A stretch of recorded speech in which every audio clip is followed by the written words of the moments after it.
Welcome, everyone, and hello. I am beyond nervous to be up here in front of all of you, so I'm going to ground myself and also take some deep breaths. These pictures are there strategically, so hopefully you can see them. One says, Fear of Public Speaking Support Group, which I think is very appropriate as a therapist, knowing support groups are very important. I think I should be a member. In the visual, they were all too afraid to be speaking. The other visual says, why not go out on a limb? That's where the fruit is.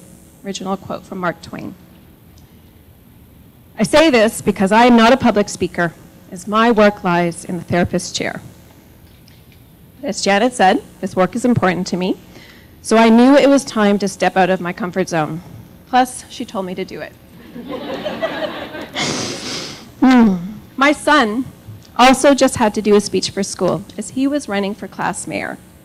Last night, we found out he got to be a counselor. Amazing. Yeah. So I'm taking some of his advice today.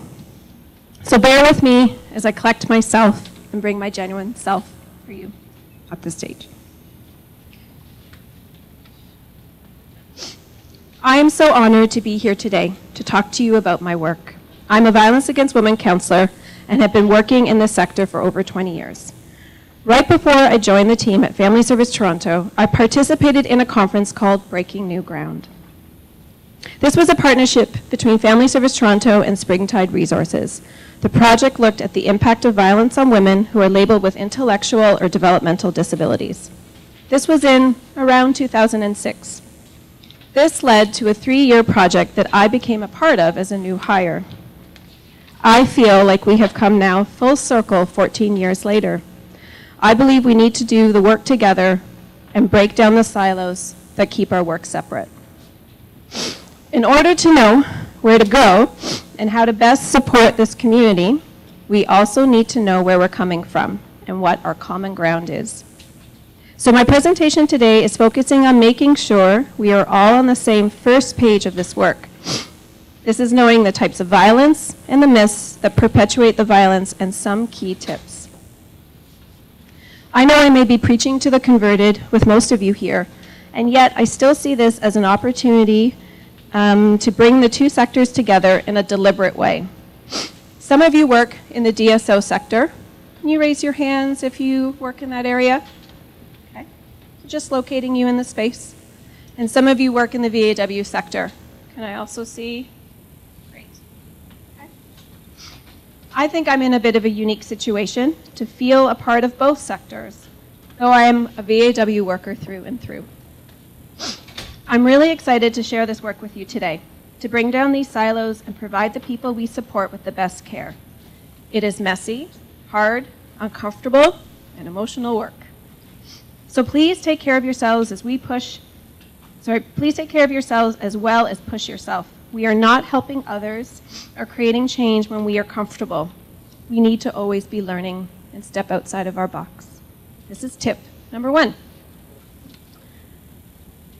Do not become comfortable in your work.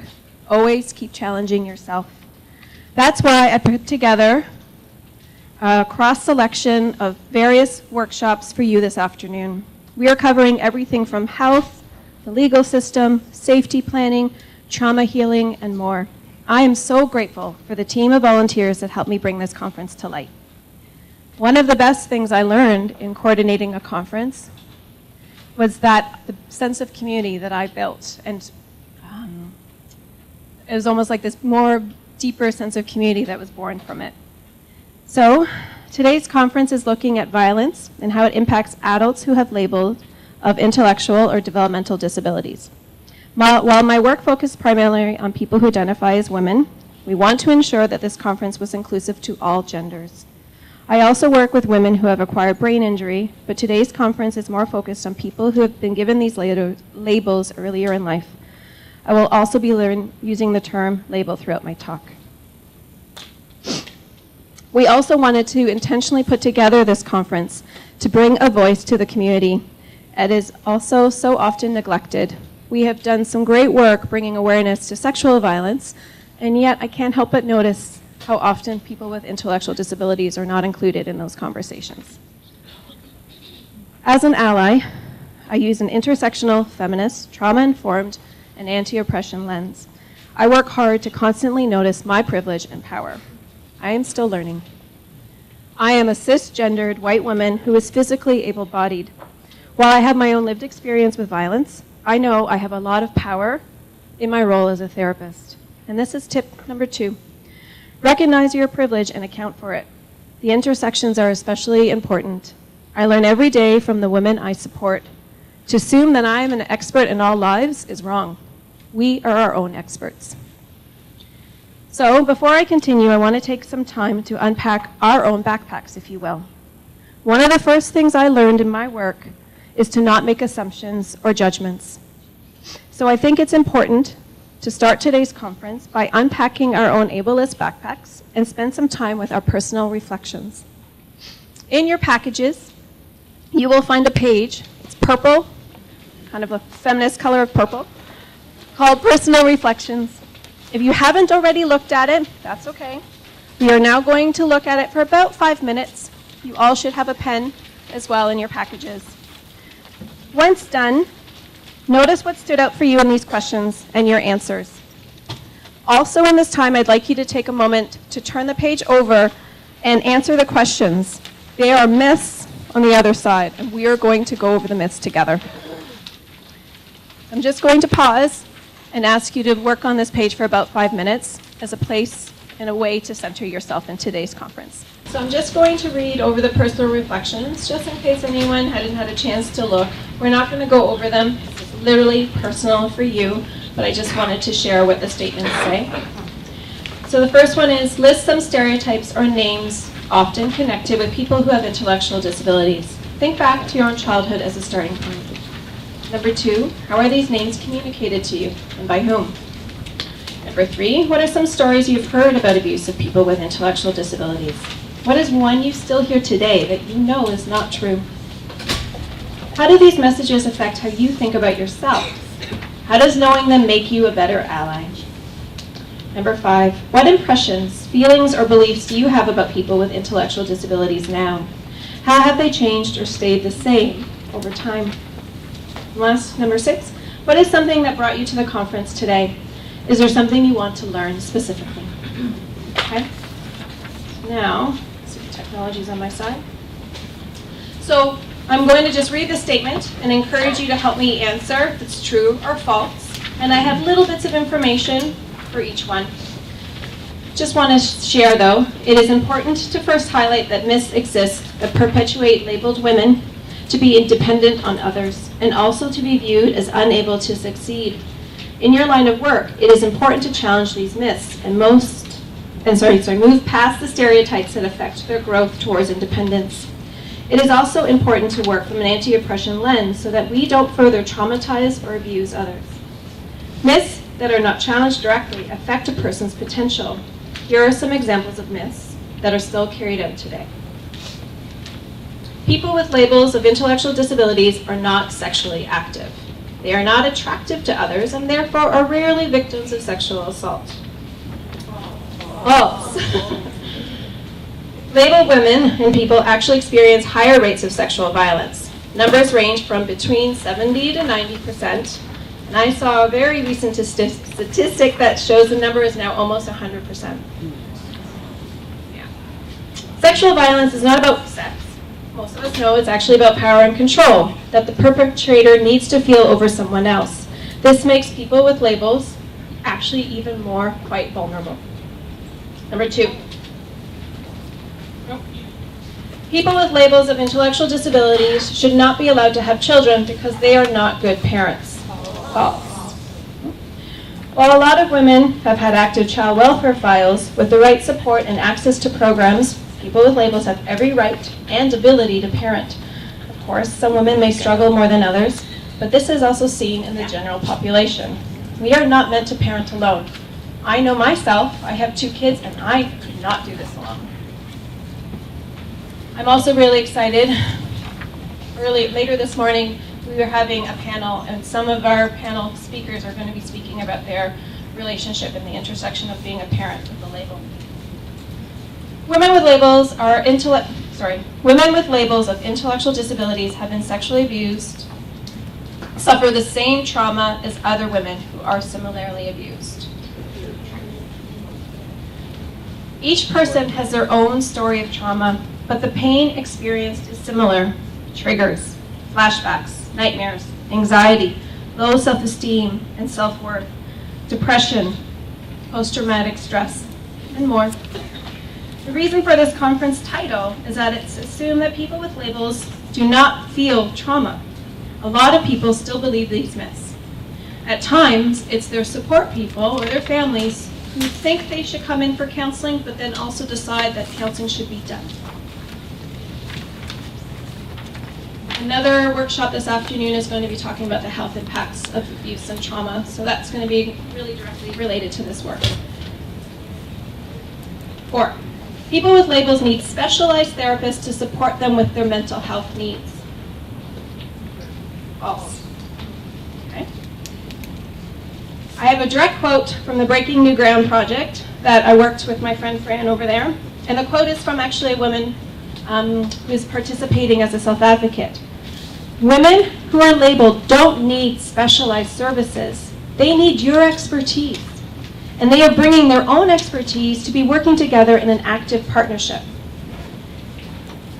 I understand that we do need some more training in order to work from an anti-oppression inclusive place. But there is no such program that I went to learn the work that I do. Okay? So I learned out of the box. I challenged myself. I worked with the community. I'll be speaking a bit more about that in a minute. That's also why this conference today has experts from various modalities this afternoon. They are their experts. They know trauma, right? But we all know our own needs and experiences. Okay.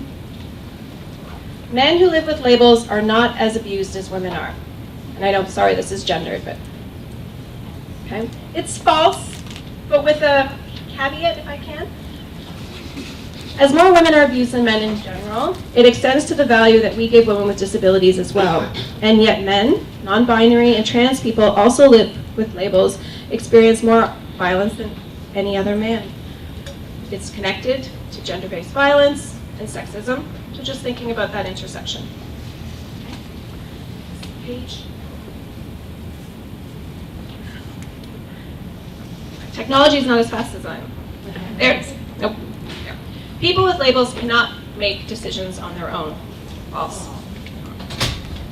It is dehumanizing to be ignored based on an assumption that you have no opinion. Everyone has the right to be actively engaged in their community, and have this opportunity to do this helps people have more of a chance to develop stronger decision-making skills. A lot of people still assume that people with labels have the same understanding of the world as children. This is a very old stereotype that equates all developmental disabilities into one category, and it limits people's connection to others to assume that they are actually like a 5-year-old.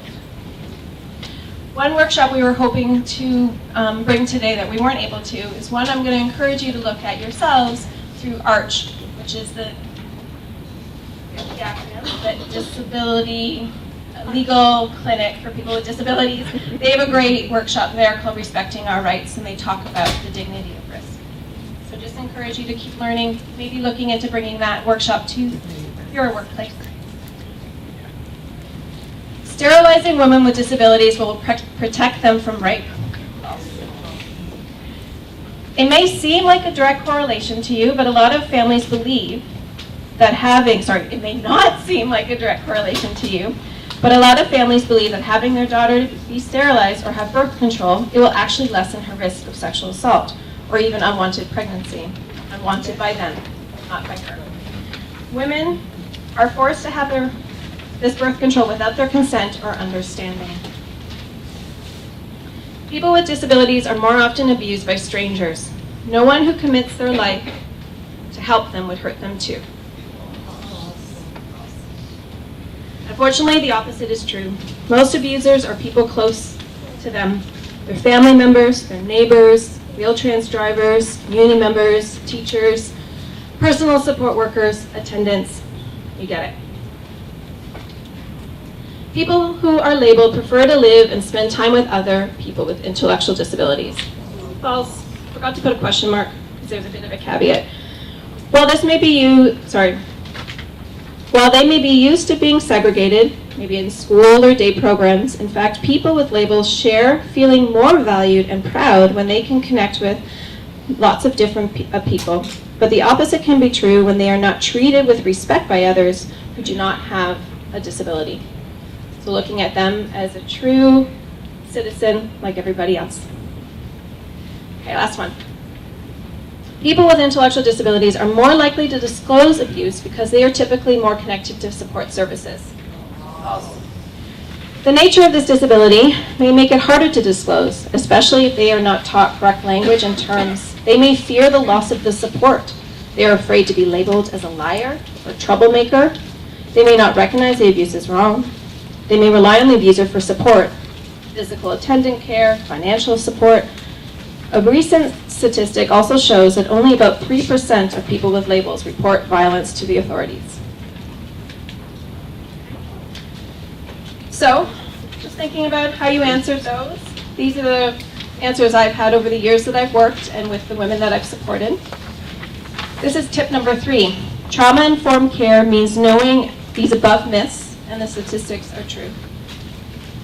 We chose the date of this conference to fall within the 16 Days campaign against gendered violence. It was definitely an intentional act. Think of some other ways that you can raise awareness for this campaign. It goes until December 10. In the lobby, we have an info table that is dedicated to this campaign, and there are several other amazing agencies represented there too. Just want to put this out, as a union member, someone who's very proud and honored about the work of Canada Post, there is some disappointment we weren't able to get all of the amazing agencies and workshops and pamphlets that we would have, but we do have a beautiful printout of agencies, I think from Halton region to here to Peel, so just do that work. Keep finding more resources. I've been doing this work for 12 years, and I know lots of you probably don't know that this is what I do every day. Okay? Oh. So with this in mind, I want to tell you about one of my earliest memories in my career.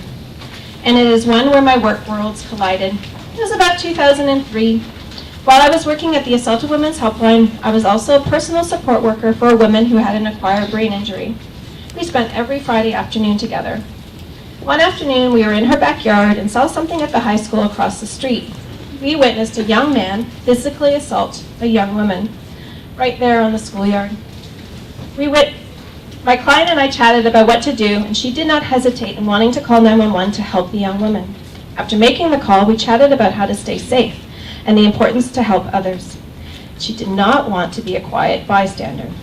Now, fast forward to 2018. Family Service Toronto and the City of Toronto partnered recently to bring more awareness and education to intimate partner violence. It is directly focused on the bystander approach to not helping others when we suspect abuse is happening. This public service announcement is called "It's None of My Business." It's a private matter. It's a few more like that.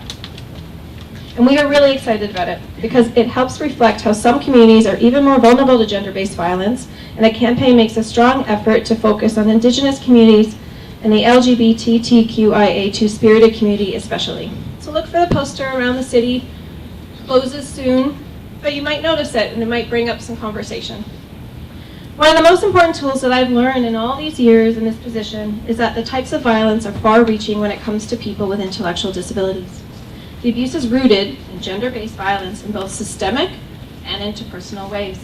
I'm going to now spend a little bit of time going over the unique ways this community experiences violence, as knowing what to look for itself is a tool to help prevent and support people from experiencing further abuse. This is tip number 5.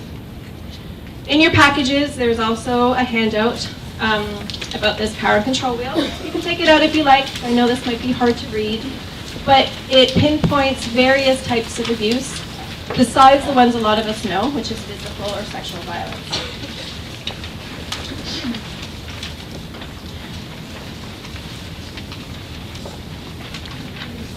We can assume all or most of us know the different types of abuse in general. Let's take a look at how we look in this community. I'm going to highlight a few as a way to help you see the added level of vulnerability.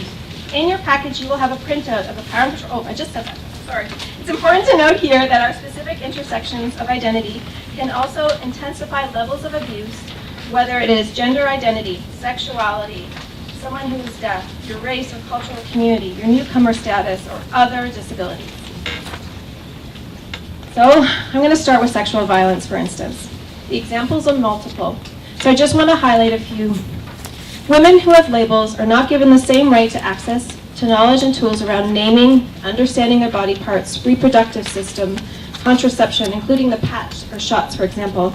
I have women that have been coming to me for a while that didn't know what the medication was they were getting. And I knew that it was for birth control.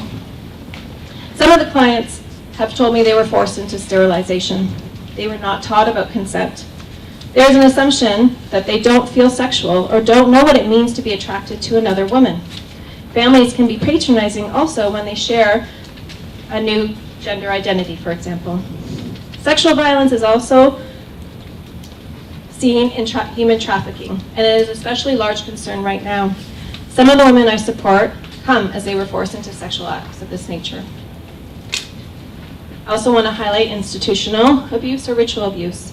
Some of the people I've been supporting are survivors of such institutions as Vania, where they experience regular forms of abuse, including ritual violence. For example, a lot of families feel embarrassed by their family member, and staff at these sites assume a power to change them or rid them of their disability. This was done in inhumane ways at times, being forced to receive care, in quotes, from nurses, or being punished if they needed support with such acts that we take for granted, like getting dressed or taking a shower. Ableism is also a form of violence. Our workplaces and programs need to be accessible and not just with a ramp. Well, that is a place to start.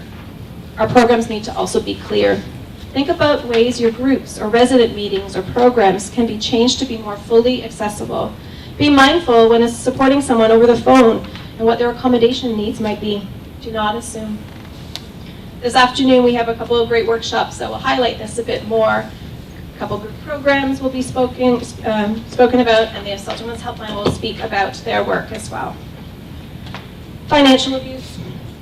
This is where family members and other people control ODSP checks, bank accounts, access to funds, and also systematically when sheltered workshops do not provide participants the same income and dignity of getting an hourly rate. A lot of the women I support do not have a good sense of financial literacy, not because they don't know math, but it is assumed they should not be trusted with their own money. And we also can see that it's rare that they do not have to rely on ODSP indefinitely, as work and getting good work is a barrier. I put physical abuse, not because I think I need to go over those examples with you, but just want to highlight who the perpetrators can also include. So as I said before, family members, peers, friends at school, attendants, wheel-trans drivers. Okay, so I didn't warn you that I might slime you with these details. Some of you might have known this already, but I want to highlight this as a tool to think about. It's not just a mark you might see on someone's face. It might not seem obvious. So keep thinking about all the different ways that this community is that much more vulnerable. So I'm going to tell you another story. I was working at a shelter, former Stop 86. Kind of interesting that here we are at the YWC again, but it was a former shelter for young women, including trans women. I was working an overnight shift and left my shift exhausted and ready for bed, only to find that I had a flat tire. I am a self-identified girly girl. I know nothing about cars or changing tires. It's not something that I do. So I went back in to get support and guidance from my team. I didn't have CAA. I also didn't have anyone to call. I was really hoping my team could help me out. If anyone's worked in a shelter, morning shifts can be really busy, so everyone was going about their busy day. Do you know who volunteered to help? 2 residents came to my aid. I say this identity because both of them live with intellectual disability labels, and one also lives with a dual diagnosis. Just wanted to highlight that because it's a good reminder that people can pass really well in our lives and will know things you yourself don't. It's also important to not assume someone knows something or doesn't know something. Labels are for jars, not for people. After that time, they volunteered to help. They taught me what to do. I have some more confidence now, though I've never had to do it again. But we also became closer and established a beautiful rapport, something that bonded us together. So in their offering that, they offered it. I didn't ask, but it just created this beautiful connection that I really value still. So one of my gifts that I seem to have is an amazing memory. My brain is full of stories from women that have shared with me over the years. Most of them are success stories, and all of them carry parts that are sad, upsetting, traumatic, and also resilient. I am lucky to hear them. I'm also at a point where I don't want to be alone in hearing my stories. It can be very isolating work. And my poor brain needs a friend too. I believe that we are all our own experts, and our story is our strength. Some stories of strength right now that I'm supporting is a woman who for years was being sexually abused by a family member. And when she told her story to the police, her perpetrator is now spending his last years of life behind bar. Another story of strength is a woman who recently told her story and has left her abusive partner. This is tip number 6. Listen to stories and make sure you take time for yourself to receive them. Listen how to hold space for the people you support, including yourself. As these are the stories, there are also stories that have no ending yet. We are all still embattled in court or child welfare cases, still not being heard or believed, and still experiencing new forms of abuse by new people or the same people that keep abusing you. And when my anger rages, as it does from time to time, I can look out to this group today and see allies and stories of strength. For instance, I just noticed a group of women I've been working for a long time just enter the room. I don't like to give them the name, but my Selfadvocates up there just arrived.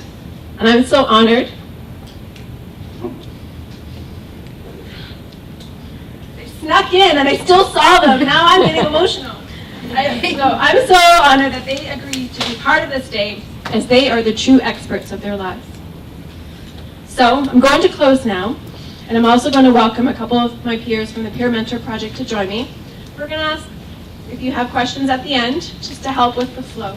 So I can talk a little bit more about the therapy modalities I use, possibly in the next presentation, but I would like to welcome to the stage Maria and Kelly.